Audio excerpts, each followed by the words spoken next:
Good afternoon. Today we're going to come from the middle of page 211. On November 4th, 1890, the white citizens of South Carolina celebrated the election of serial killer turned governor Benjamin Pitchfork Ben Tillman.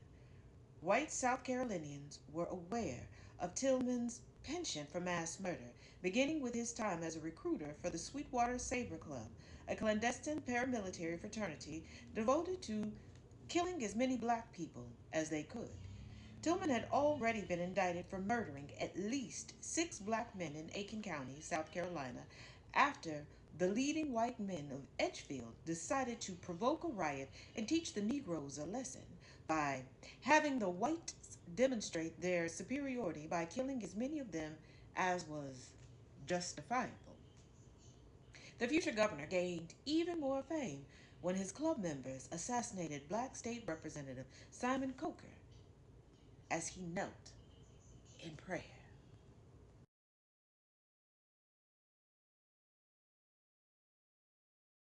The triumph of democracy and white supremacy over mongralism and anarchy, of civilization over barbarism, has been much complete, said this king of the lynchmen in his inauguration crowd.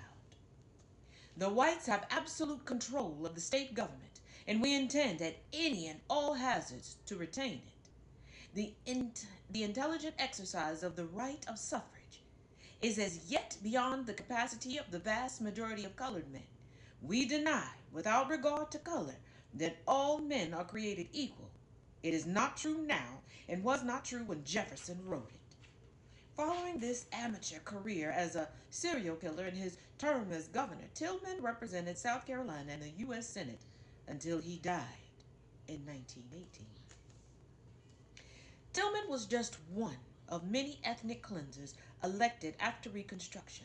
Georgia Governor turned U.S. Senator John Brown Gordon, one of the engineers of the Compromise of 1877, was also commonly recognized as the head of Georgia's Ku Klux Klan. Alabama's Klan leader John Tyler Morgan served in the Senate for 3 decades, from 1877 until 1907. Morgan fought to repeal the 15th Amendment and introduced bills to legalize the practice of racist vigilante murder, lynching, as a means of preserving white power in the Deep South. Morgan served in the Senate alongside another Alabama Klan leader, Edmund Pettus, who represented the state for a decade until his death in 1907.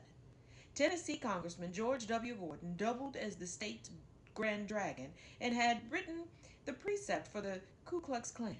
Mississippi's great white chief, Governor James K. Vardaman, was unapologetic about his pro lynching stance.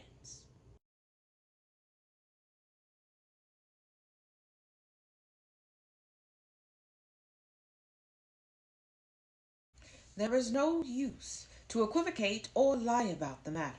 Mississippi's Constitutional Convention of 1890 was held for no other purpose than to eliminate the from politics, not the ignorant and vicious, as some of the apologists would have you believe, but the let the world know it is just as it is.